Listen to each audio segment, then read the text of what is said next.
बिस्मिल्लाहिर्रहमानिर्रहीम, अस्सलाम वालेकुम, वेलकम टू माय चैनल। तो दोस्तों, टमाटर के साथ आपने कई तरह की चटनीज बनाई होगी, लेकिन आज बनाएंगे टमाटर और गार्लिक की इतनी मजेदार चटनी, आप इसको रोज बनाना भी मजबूर हो जाएंगे।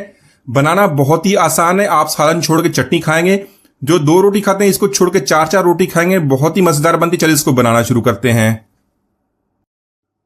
तो टमाटर को धो के हमने साफ कर लिया। ज्यादा पके हुए, ज्यादा पिलपिले टमाटर का इस्तेमाल नहीं करेंगे, थोड़े से कड़क होने चाहिए। तो टमाटर को इस तरह की जाली में ऐड करेंगे। यहां पे हमें फ्लेम को ऑन कर लेना है, मीडियम टू हाई फ्लेम पे इसको रोस्ट कर लेंगे।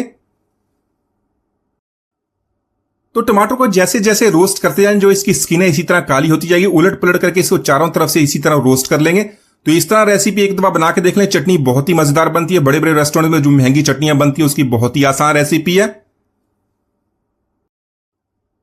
तो यहां पर सारे टमाटरों की हमने अच्छी तरह भुनाई कर ली। जो स्किन है देखें चारों तरफ से इसकी काली हो गई है, इसको निकाल लेंगे। टमाटरों ने अपना पानी भी छोड़ना शुरू कर दिया, इसका मतलब टमाटर अंदर से भी पक गए हैं। तो यहां पर सारे टमाटरों को निकालेंगे। निकालने के बाद इसको ठंडा कर लेंगे। ठंडा करने के बाद जो इसके ऊपर इसकी जो स्किन है इसको उतार देंगे।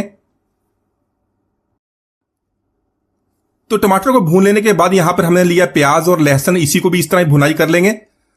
तो प्याज को आप कच्चा भी इस्तेमाल कर सकते हैं, लेकिन इस तरह भून के इस्तेमाल करेंगे तो चटनी हमारी बहुत ही मजेदार बनेगी और लहसुन का भी बहुत ही जबरदस्त टेस्ट बनेगा, बहुत प्यारी खुशबू आएगी।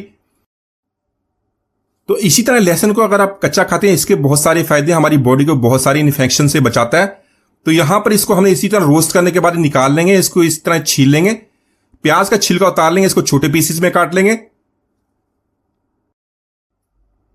तो यहां पर टमाटर, प्याज और लहसुन की भुनाई करने के बाद इसको निकाल लिया, इसको ठंडा कर लेंगे। इसी तरह टमाटर की स्किन उतार लेंगे, प्याज की भी स्किन उतारेंगे और जो हमारे लहसुन है उसको छील लेंगे।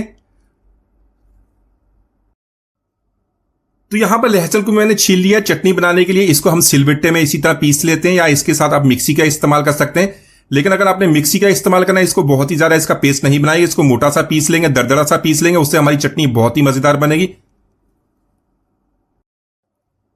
तो टमाटर, लहसुन और प्याज को हमने मिक्सी में पीस लिया, देख लें इस तरह दरदरा सा पीस लिया, ज्यादा इसका पेस्ट नहीं बनाया। तो यहां पर इन सारी चीजों को अच्छी तरह मिक्स कर लेंगे। साथ में हमने लिए सब्ज मिर्च, उसको बारीक काट लिया, वो इसके अंदर ऐड कर लेंगे।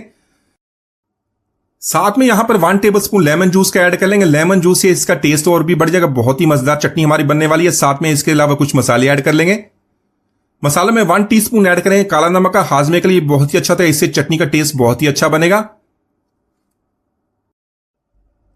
साथ में लिया सफेद जीरा, उसको ड्राई रोस्ट कर लेंगे। उसके बाद उसको मोटा सा पीस लेंगे, वो इसके अंदर ऐड करेंगे। ड्राई रोस्ट करने से इसका टेस्ट और भी बढ़ जाता है।